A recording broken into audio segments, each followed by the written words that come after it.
الحمدللہ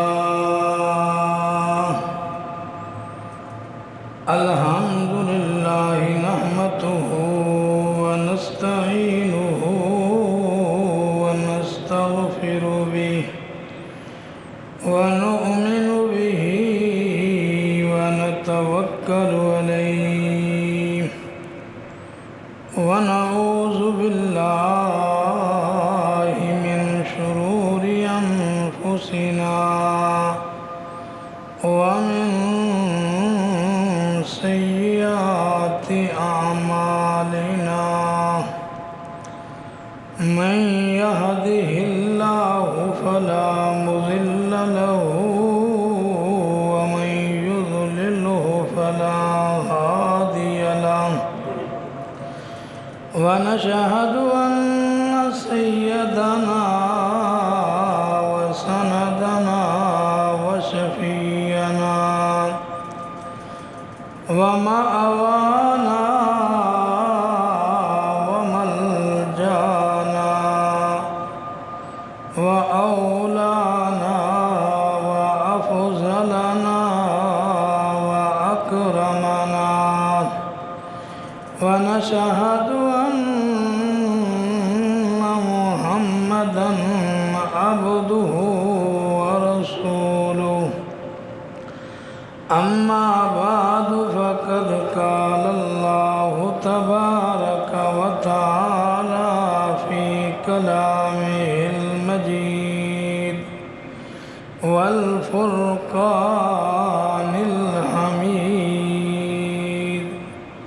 فأعوذ بالله من الشيطان الرجيم بسم الله الرحمن الرحيم إنا نحن نزلنا الذكر وإنا له لحافظون وقال النبي صلى الله عليه وسلم خيركم من تعلم القرآن وعلمه أو كما قال عليه الصلاة والسلام صدق الله مولانا العظيم وبلغنا رسوله النبي الكريم ونحن على ذلك لمن الشاهدين والشاكرين والحمد لله رب العالمين اللهم صل على محمد وعلى آل محمد كما صليت على إبراهيم وعلى آل إبراهيم إنك حميد مجيد اللهم بارك على محمد وعلى آل محمد كما باركت على إبراهيم وعلى آل إبراهيم إنك حميد مجيد یا الہی جسم میں جب تک کہ ہماری جان رہے یا الہی جسم میں جب تک کہ ہماری جان رہے تجھ پہ صدقے تیرے محبوب پہ قربان رہے میں رہوں یا نہ رہوں مگر دعا ہے دل کی دین احمد رہے عزت قرآن رہے بدلے گا زمانہ لاکھ مگر قرآن نہ بدلا جائے گا بدلے گا زمانہ لاکھ مگر قرآن نہ بدلا جائے گا ہے قول محمد ہے قول خدا، پر فرمان نہ بدلا جائے گا۔ گمراہ نہ ملے گا تمہیں شیطان سے بدتر، گمراہ نہ ملے گا تمہیں شیطان سے بدتر، ہادی نہ ملے گا تمہیں قرآن سے بہتر۔ کیوں نہ ہو ممتاز، کیوں نہ ہو ممتاز اسلام دنیا بھر کے دینوں میں، وہاں مذہب کتابوں میں، یہاں قرآن سینوں میں۔ یا رب اگر تو مجھ پہ کرم کرے، وہ بات دے زباں پہ جو دل پہ اثر کرے۔ دوستو، بزرگوں، بھائیوں، اللہ وحدہ لا شریک کا بہت ہی بڑا احسان ہے کہ اس واحد ذات نے مجھے اور آپ کو جمعۃ المبارک کے دن میں جمعۃ المبارک کی نماز پڑھنے کی غرض سے اپنے گھر میں آنے کی توفیق نصیب فرمائی ہے۔ یہ اللہ کا بہت بڑا احسان ہے۔ ہمیں اس بات پر اپنے خالق اور مالک کا شکر ادا کرنا چاہیے۔ بزرگوں سے یہ بات میں نے سنی ہے، بزرگ فرماتے ہیں اللہ پاک جسے پیار اور محبت کی نگاہ سے 70 مرتبہ دیکھتے ہیں، اسے اپنے گھر میں آنے کی توفیق عطا کرتے ہیں۔ اور کوئی کام بھی اللہ کی توفیق اور اللہ کی مرضی کے بغیر نہیں ہوتا۔ اس میں انسان کا کوئی کمال نہیں ہے، ہر کام کے پیچھے اللہ کی توفیق موجود ہے، اللہ کی رضا موجود ہے۔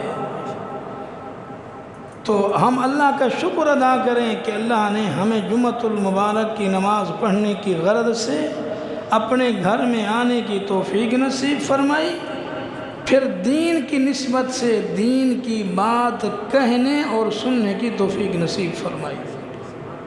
اور دوسری بات یہ ہے، حدیث کی کتابوں میں آتا ہے جب انسان اللہ کے گھر میں داخل ہوتا ہے تو انسان اللہ کی فہرست میں معتکف شمار ہوتا ہے۔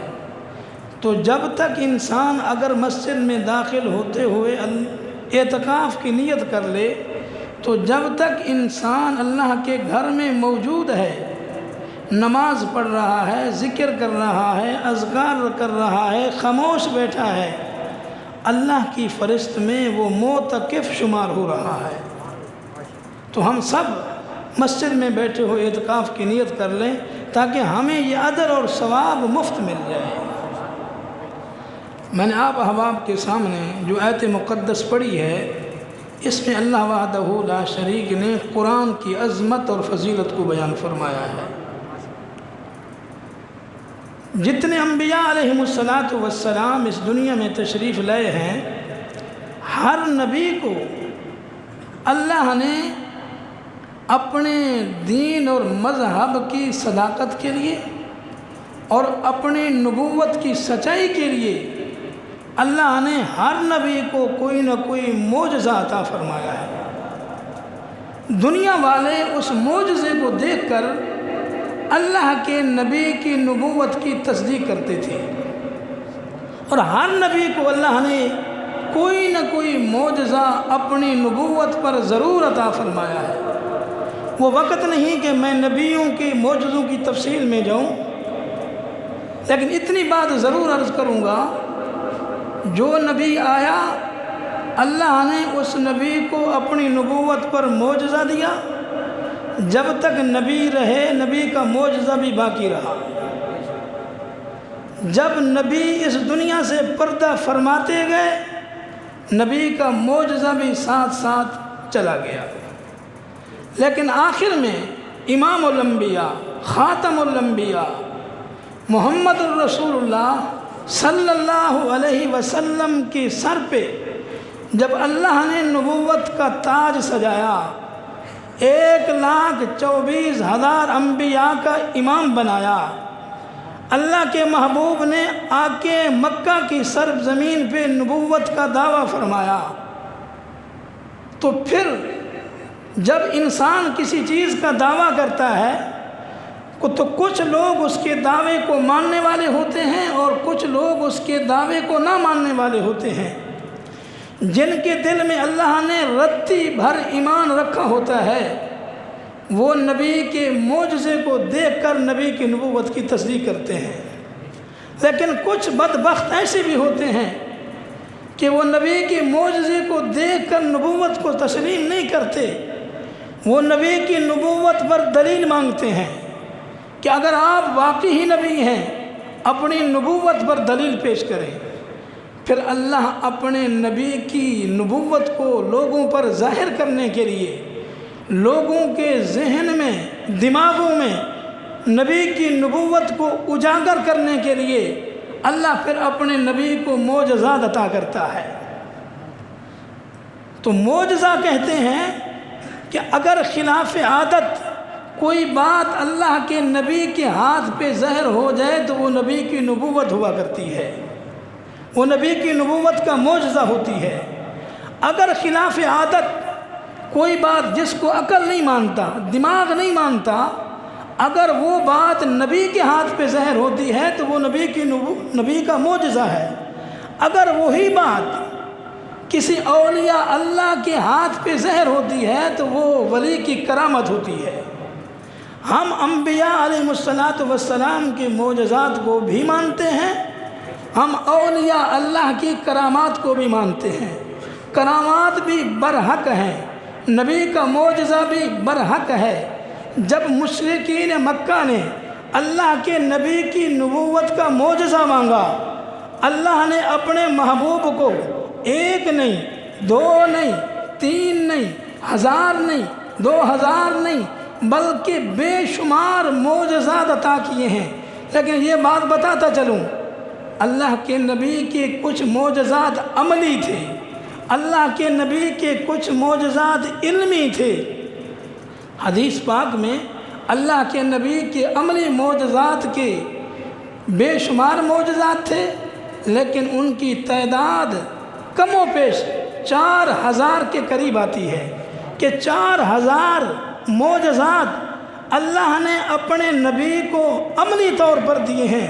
اور اللہ کے نبی کے عملی معجزات کا ظہور پہاڑوں پہ ہوا، اللہ کے نبی کے عملی معجزات کا ظہور سورج پہ ہوا، اللہ کے نبی کے عملی معجزات کا ظہور چاند پہ ہوا، اللہ کے نبی کے عملی معجزات کا ظہور کائنات کے درخت پہ ہوا، حیوانات پہ ہوا، نباتات پہ ہوا، شجرات پہ ہوا، پہاڑوں پہ ہوا۔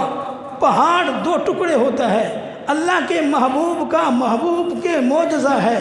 چاند 2 ٹکڑے ہوتا ہے، اللہ کے محبوب کی نبی کی نبوت کا معجزہ ہے۔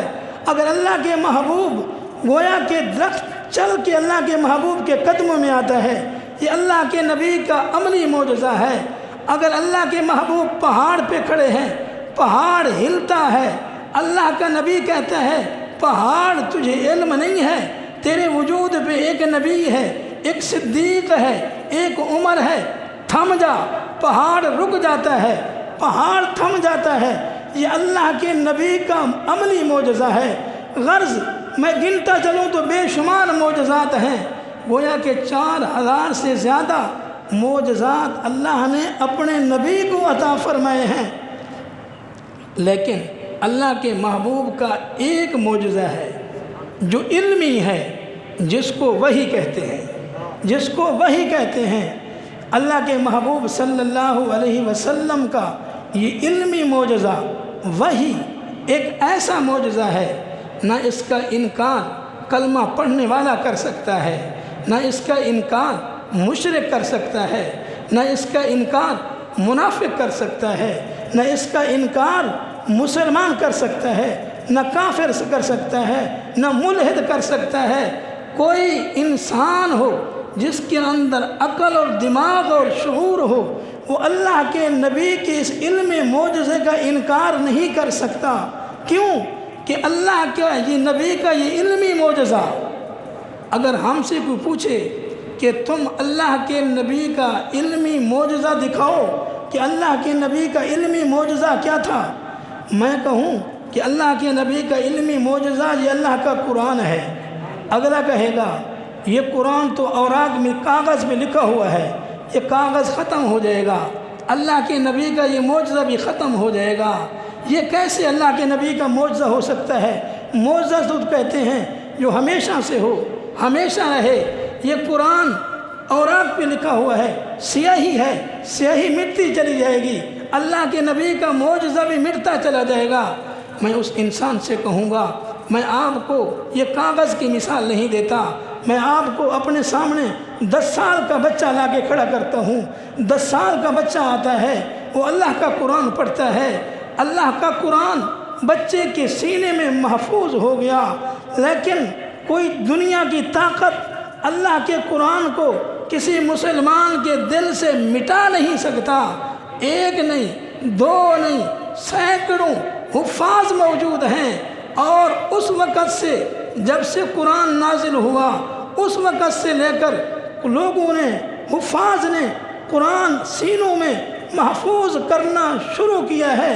قیامت آ جائے گی، قیامت سے پہلے پہلے اللہ کے محبوب کا یہ علمی معجزہ سینوں میں محفوظ ہوتا چلا جائے گا۔ ایک 10 سال کا بچہ آتا ہے، وہ آ کے اللہ کا قرآن پڑھتا ہے، یہ نبی کا علمی معجزہ ہے۔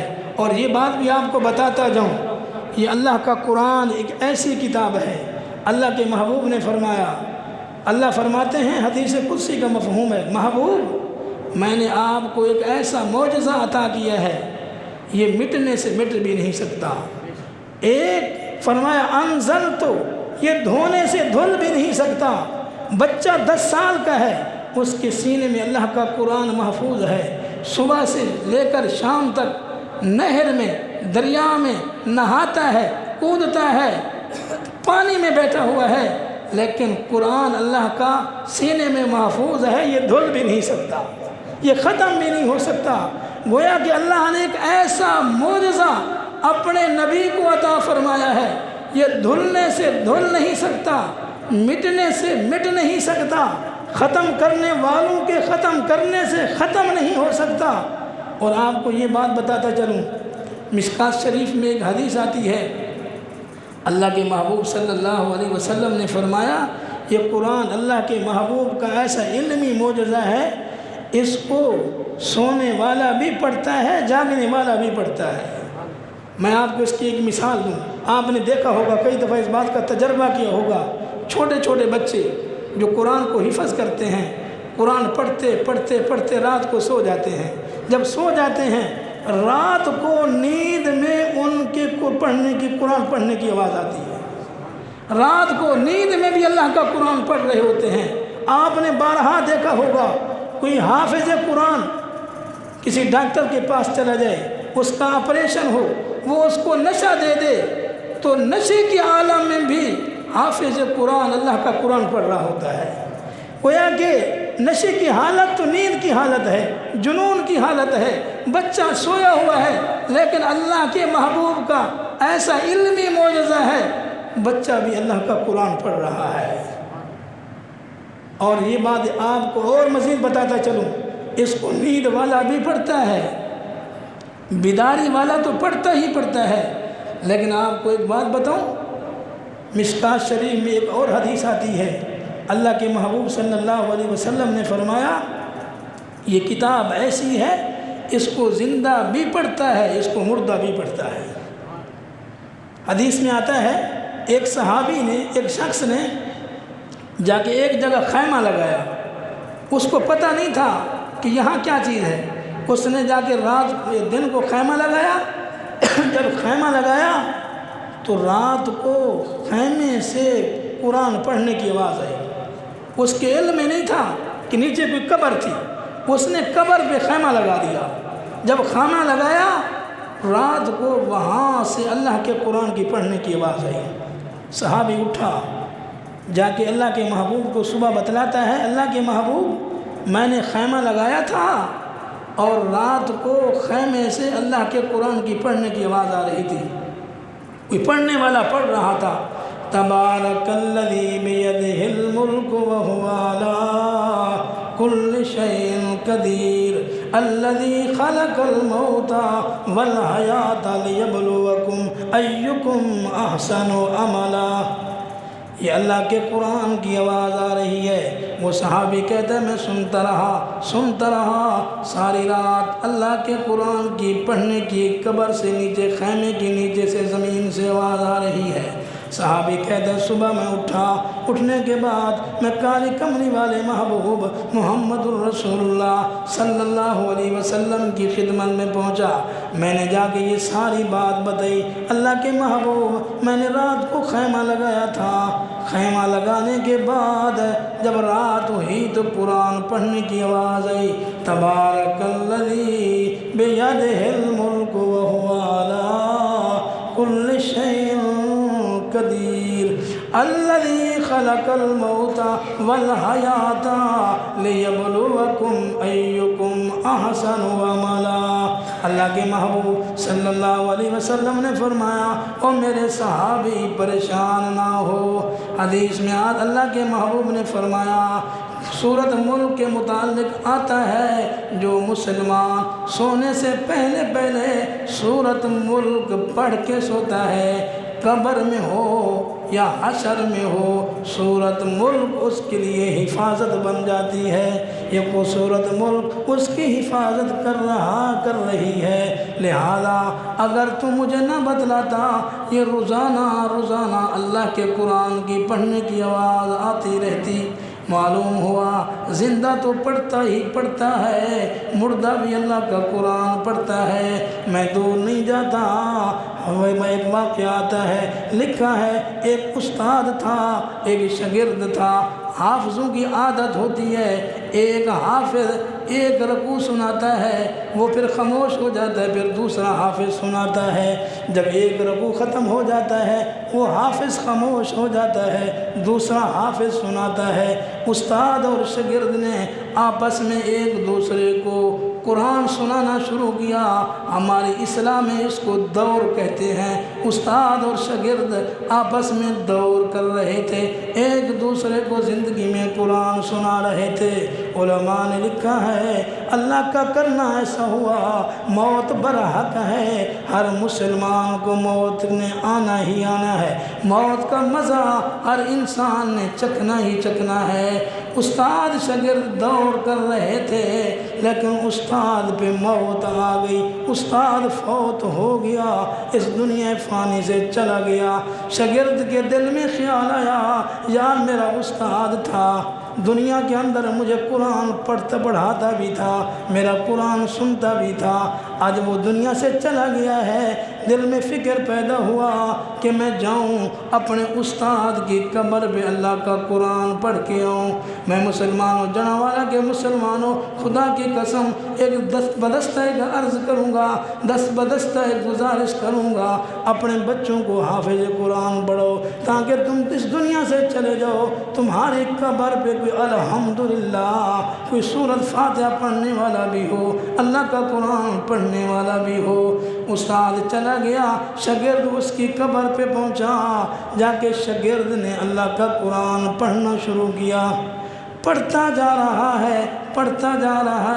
شاگرد کہتا ہے جب میں نے ایک رکوع ختم کر دیا، یکدم جس طرح کوئی چیز رک جاتی ہے میری آواز رک گئی، نیچے سے استاد کی آواز آنا شروع ہو گئی۔ استاد پڑھ رہا ہے، میں شاگرد اپنے استاد کا قرآن قبر پہ بیٹھ کے سن رہا ہوں۔ پھر کہتے ہیں جب رکوع استاد نے ختم کیا، استاد یکدم خاموش ہو گیا، میری زبان بغیر اختیار کے پھر اللہ کا قرآن پڑھنا شروع کر دیتی ہے۔ کہتے ہیں پہلے دن بھی ایسے ہوا، پھر دوسرے دن میں فاتحہ پڑھنے کے لیے گیا استاد کی قبر پہ، پھر میں نے پڑھنا شروع کیا، میں نے ایک رکوع پڑھا، جب میں نے ایک رکوع پڑھ لیا، ابھی دوسرا رکوع میں نے شروع نہیں کیا تھا، استاد کی پھر آواز آنی شروع ہو گئی، استاد پڑھتا ہے۔ جب تیسرا دن ہوا پھر بھی ایسا ہوا، پھر کہتے ہیں میں اپنے والد کے پاس گیا، اپنے دوسرے قاری صاحب کے پاس گیا، میں نے جا کے کہا میرے ساتھ تو یہ معاجرہ ہو رہا ہے، میں 10 آیتیں پڑھتا ہوں، جب میں خاموش ہوتا ہوں میری آواز رک جاتی ہے، میرے استاد کی آواز آنی شروع ہو جاتی ہے، اس کی کیا بات ہے؟ استاد نے بتایا بیٹا اگر یہ بات تم مجھے نہ بتلاتا، یہ بات راز اور نیاز کی تھی تیرے اور استاد کے درمیان، تو جب بھی جاتا اللہ کا قرآن پڑھتا اور تو پڑھتا، استاد تیرا قرآن سنتا، پھر استاد پڑھتا تو اپنے استاد کا قرآن سنتا، آج تو نے یہ راز فاش کر دیا ہے۔ فرمایا اس لیے آج کے بعد تجھے استاد کے قرآن کی آواز نہیں آئے گی۔ دوستو قرآن بڑی عظمت والی چیز ہے، آج مسلمان قرآن کو بھول چکے ہیں۔ قرآن نورانی شیشہ رب دا راہ وکلاوے، جو کوئی ادھے اتے عمل کرے ان سیدھا جنت وچ لے کے جاوے۔ اس لیے تو علماء نے کہا ہے جب انسان قرآن پڑھتا ہے، خدا کی قسم قرآن دیکھ کے پڑھتا ہے اس کا اجر اور ثواب زیادہ ہے۔ قرآن جب پڑھو تو قرآن کو دیکھ کے پڑھو، ایک پڑھنے کا ثواب ہے، ایک دیکھنے کا ثواب ہے، دیکھنا بھی اجر اور ثواب ہے، قرآن پڑھنا بھی ثواب ہے۔ آج کتنے مسلمان ہیں، آج مجھے آگے لوگ کہتے ہیں یار میرے کاروبار میں برکت نہیں ہے، میرے گھر میں برکت نہیں ہے، ہمارے گھر میں لڑائی بہت ہے، ہمارے گھر میں جھگڑے بہت ہیں۔ میرے بھائیوں جب اللہ کا قرآن نہیں پڑھا جائے گا تو جھگڑے آئیں گے، جب اللہ کا قرآن نہیں پڑھا جائے گا گھر پہ برکت نہیں آئے گی، نحوست پھیلے گی۔ جب اللہ کا قرآن دکان پہ نہیں پڑھا جائے گا پھر دکان کے اندر برکت کہاں سے آئے گی؟ اللہ کے محبوب صلی اللہ علیہ وسلم نے فرمایا قرآن جس جگہ پڑھا جاتا ہے اتنی عظیم کتاب ہے، وہ جگہ بھی فخر کرتی ہے دوسری جگہوں کی بنسبت کہ آج میرے اوپر اللہ کا قرآن پڑھا گیا ہے، تو جگہ فخر کر رہی ہے دوسری جگہوں کی بنسبت کہ میرے اوپر قرآن پڑھا گیا ہے۔ آج کتنے مسلمان ہیں ان کے دل اللہ کے قرآن کی تلاوت سے ویران ہیں، کوئی نہیں پڑھتا، جانوروں والی انسان زندگی گزار رہا ہے۔ صبح کھا لیا، آج ٹی وی کے لیے وقت ہے، VCR کے لیے وقت ہے، موبائل پہ گھنٹہ گھنٹہ میسج کرنے کے لیے پڑھنے کے لیے ٹائم ہے، پر اللہ کے قرآن کو پڑھنے کے لیے وقت نہیں ہے۔ کسی سے پوچھ لو یار تو نے تلاوت نہیں کی، یار ٹائم نہیں ملتا، کسی سے پوچھ لو یار نماز نہیں پڑھی، کہتے ہیں یار ٹائم نہیں ملتا۔ میرے بھائیو اس چیز کی قدر تب معلوم ہوگی جب انسان قبر میں جائے گا۔ وقت مختصر ہے، میں آپ کے سامنے آپ کو سمجھانے کے لیے ایک اور واقعہ بیان کرتا ہوں۔ حضرت تھانوی رحمہ اللہ نے یہ واقعہ لکھا ہے، فرماتے ہیں واقعہ لکھا ہے شعر و شعر پڑھنے والے کی عادت ہوتی ہے جب شعر، میں اس بات پہ سنا رہا ہوں، ہر چیز کی قیمت اس کی مارکیٹ کے اندر لگا کرتی ہے کہ اس کی قیمت اس کی مارکیٹ کے اندر کیا قیمت ہے، اجر اور ثواب کتنا ہے۔ حضرت تھانوی نے فرمایا کہ قرآن کی قیمت کا پتہ قیامت والے دن لگے گا، جب قرآن کی قیمت کا پتہ جب انسان 4 گز زمین کے نیچے جائے گا تب پتہ چلے گا۔ حضرت تھانوی رحمہ اللہ نے یہ بات لکھی ہے، ایک شاعر تھا جو شعر و شاعری کیا کرتا تھا، اور اس کے بعد ایک شاگرد تھا، اس نے رکھا ہوا تھا، شاگرد کے دل میں خیال آیا میں بھی اپنے استاد سے شعر و شاعری سیکھ لوں۔ تو شعراء کی عادت ہوتی ہے جب کوئی شعر پڑھتے ہیں عوام الناس سے کہتے ہیں یہ میرا ایک شعر 100 روپے کا ہے، میرا یہ ایک شعر 500 روپے کا ہے، میرا یہ ایک شعر 1000 روپے کا ہے۔ اور استاد بھی جیسے شاگرد کہتا جاتا اور استاد کہتا جاتا، شاگرد لکھتا جاتا، یہ 100 روپے کا شعر ہے، یہ 1000 روپے کا شعر ہے، یہ 500 روپے کا شعر ہے۔ ایک دن استاد نے جب شعر بیان کر دیے، جب بچہ واپس گھر میں آیا، ماں کہنے لگی بیٹا صبح سے لے کر شام تک غائب رہتا ہے، کوئی کماتا نہیں ہے، جا کوئی دنیا کما، اپنی زندگی شعر و شاعری پڑھنے کے پیچھے کیوں خراب کر رہا ہے؟ بچہ اپنی ماں کو کہتے اماں میرے پاس بہت زیادہ دولت جمع ہو گئی ہے، 1000 روپے کا بھی میرے پاس شعر موجود ہے، 2000 کا بھی میرے پاس شعر موجود ہے۔ اماں کہنے لگی بیٹا مجھے تیرے 1000 روپے کی شعر کی ضرورت نہیں ہے، مجھے تیرے 1,00,000 روپے کی شعر کی ضرورت نہیں ہے، جاؤ سبزی والی دکان سے آدھا کلو آلو لے کے آؤ نا۔ بچہ چل پڑتا ہے، سبزی والے کے پاس جاتا ہے، جا کے کہتا ہے یار میں آپ کو 100 روپے کا شعر سناتا ہوں، مجھے آدھا کلو آلو دے دو۔ وہ کہتے بابا کیا کر رہا ہے، مجھے 100 روپے کی شعر کی ضرورت نہیں ہے، آدھا کلو آلو لینے ہیں تو مجھے پیسے دے دے، مجھے رقم دے دے۔ دوسری دکان پہ جاتا ہے، اسے کہتا ہے یار میں آپ کو 500 روپے کا شعر سنا دوں گا، مجھے آدھا کلو آلو دے دے۔ وہ کہتے ہیں یار یہ شعروں سے آلو نہیں ملا کرتے، جانا جا کسی اور دکان پہ جا۔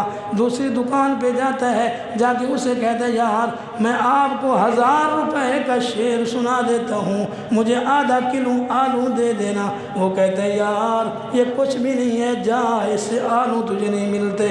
پریشان ہو کے اماں کے پاس گیا، اماں کو کہتے ہیں اماں آلو آدھا کلو کے نہیں ملتے۔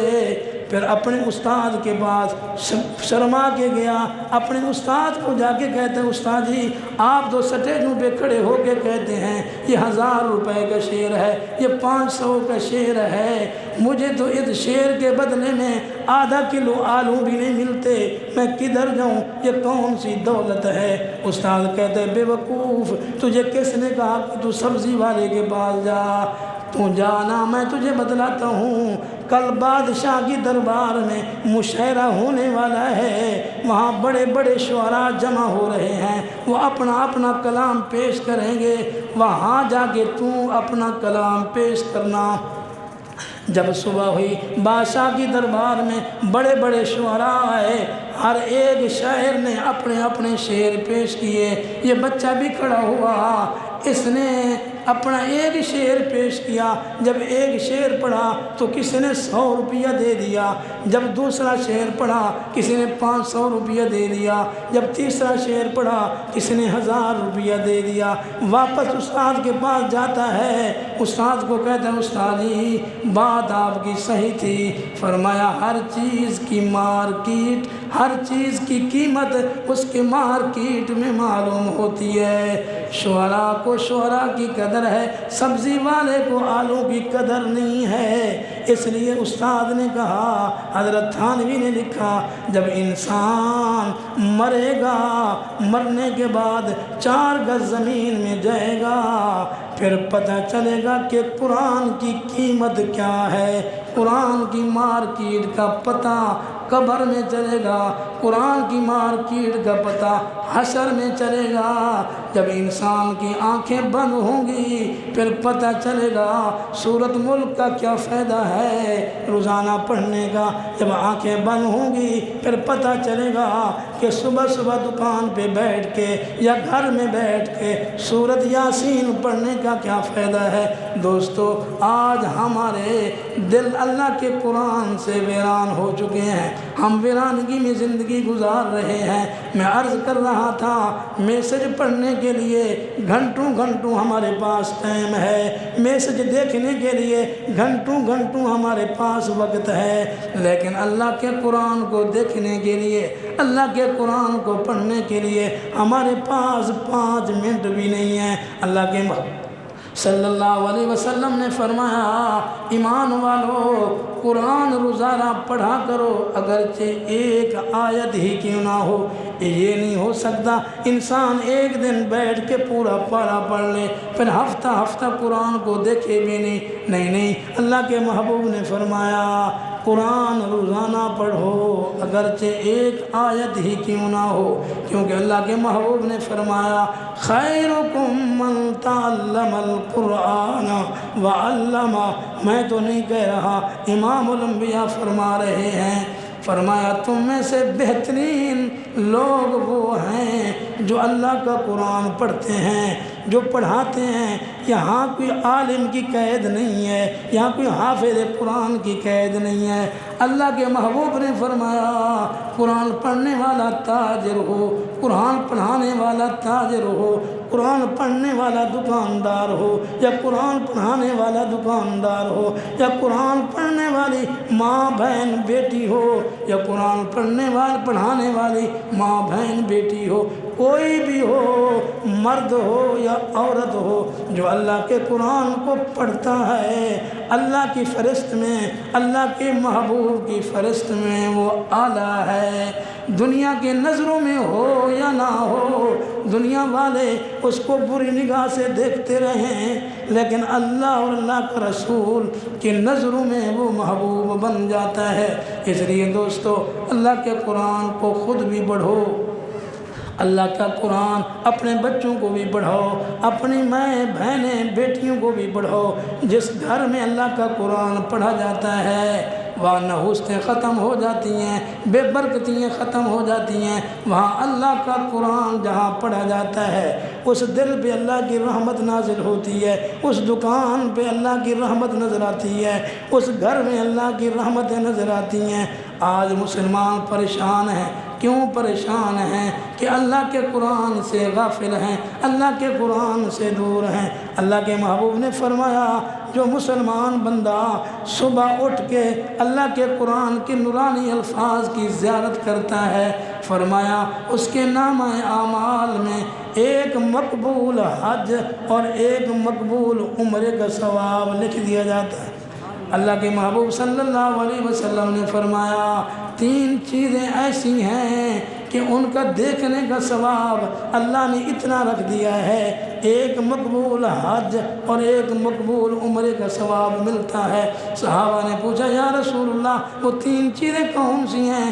اللہ کے محبوب صلی اللہ علیہ وسلم نے فرمایا اللہ جس مسلمان کو توفیق دے دے اپنے گھر دیکھنے کی، فرمایا وہاں جائے، عمرہ کرے، حج کرے، صفا مروہ کے درمیان میں دوڑے، نفل پڑھے، ان کا ثواب علیحدہ ہے۔ جب وہ یہاں سے جاتا ہے اور بیت اللہ کو پیار اور محبت کی نگاہ سے صرف دیکھتا رہتا ہے، دیکھنے کا اتنا اجر اور ثواب ہے، اس کے نامہ اعمال میں ایک مقبول حج اور عمرے کا ثواب لکھ دیا جاتا ہے۔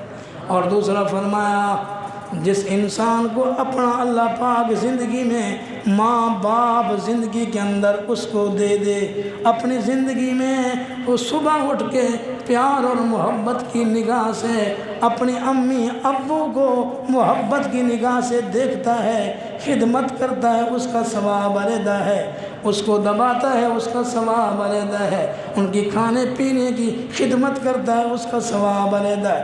اگر یہ نہیں کرتا، صرف صبح اٹھ کے پیار اور محبت کی نگاہ سے امی کے چہرے کو اور ابے کے چہرے کو دیکھتا ہے، اس کے نامہ اعمال میں اللہ پاک ایک مقبول حج اور عمرے کے ثواب لکھ دیتے ہیں۔ او نوجوانوں، خدا کی قسم ان گرتی ہوئی دیواروں کی قدر کر لو۔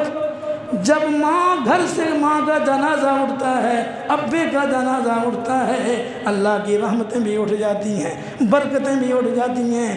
اس لیے ان گرتی ہوئی دیواروں کی قدر کر لو۔